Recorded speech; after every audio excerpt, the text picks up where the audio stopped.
বর্তমান সরকার ক্ষমতায় আসার পরে পশ্চিমবঙ্গে একটা জিনিস দেখা যাচ্ছে যে যেখানে সরকারি জমি বা প্রপার্টি আছে সেখান থেকে হকার উচ্ছেদ করা হচ্ছে। তো আমি যদি এখন বলি যে হকার উচ্ছেদ করা হচ্ছে এটা ঠিক, আবার যদি বলি যে হকার উচ্ছেদ করা হচ্ছে এটা ঠিক না, তো যেদিকে বলি সেদিকেই কিন্তু দোষ হবে। তো দীর্ঘদিন ধরে যেহেতু হকাররা স্টেশন বা সরকারের জায়গা বা রাস্তার ধারে বসে তাদের জীবন জীবিকা বা রুজি রোজগারের জন্য কাজ করছে, তো সেদিক থেকে যদি এইভাবে চলতে থাকে দিনের পর দিন, তাহলে স্টেশন বা রাস্তার ধারে কী হবে, জায়গাগুলো ব্লক হবে, ব্লক হলে মানুষের যাতায়াতের সমস্যা হবে। এটা একটা দিক। আবার একটা দিক যে তারা যেহেতু দীর্ঘদিন ধরে ওইখানে থেকে তাদের জীবিকা নির্বাহ করছে, সেটা একটা দিক। তো এর মাঝামাঝি একটা বিষয় হচ্ছে, যদি এই হকারদের যথাযথ জায়গা দিয়ে তাদের কাজের সুবিধা করে দেওয়া যায়, তাহলে হয়তো কোনো কথা উঠবে না বা সমস্যা থাকবে না।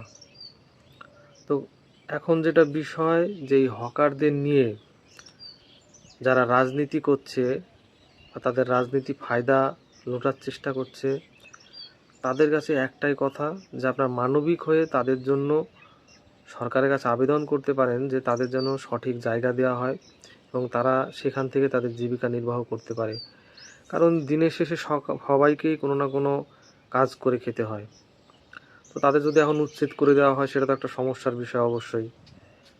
তারা কি করে জীবিকা নির্বাহ করবে, কোথায় যাবে? তো আপনারা এই বিষয়টা নিয়ে অযথা রাজনীতি করবেন না, কারণ যে কোনো একটা কাজ করতে গেলে কিন্তু তার ভালো এবং খারাপ দুটো দিকই থাকে। উচ্ছেদ করা হচ্ছে বা তার কাজের জায়গা থেকে তাকে সরিয়ে দেওয়া হচ্ছে, এটা দেখে কিন্তু আমাদের অনেকেরই খারাপ লাগছে আর লাগারই বিষয়, যেহেতু সেটা থেকেই তাদের জীবন চলে। কিন্তু একটা কথা ভেবে দেখুন তো, আমরা কেউ কি নিজের জায়গায় কাউকে অকারণে, মানে এমনি এমনি কি কোনোদিনও বসতে দেবো বা কাউকে ঘর করতে দেবো বা দোকান করতে দেবো না? তাহলে সরকার তার জায়গায় কেন দেবে বলেন?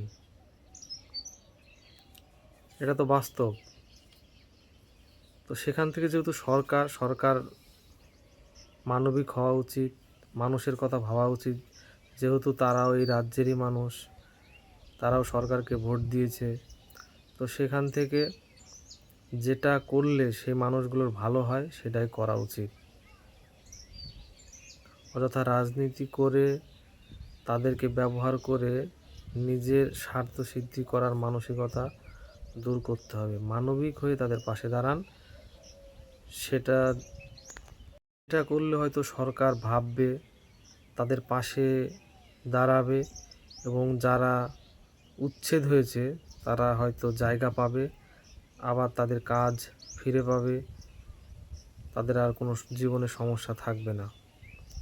কিন্তু অযথা তাদেরকে ব্যবহার করে ছুঁড়ে ফেলে দেবেন না। সকলে সুস্থ থাকুন, ভালো থাকুন, দেখা হবে পরের ভিডিওতে।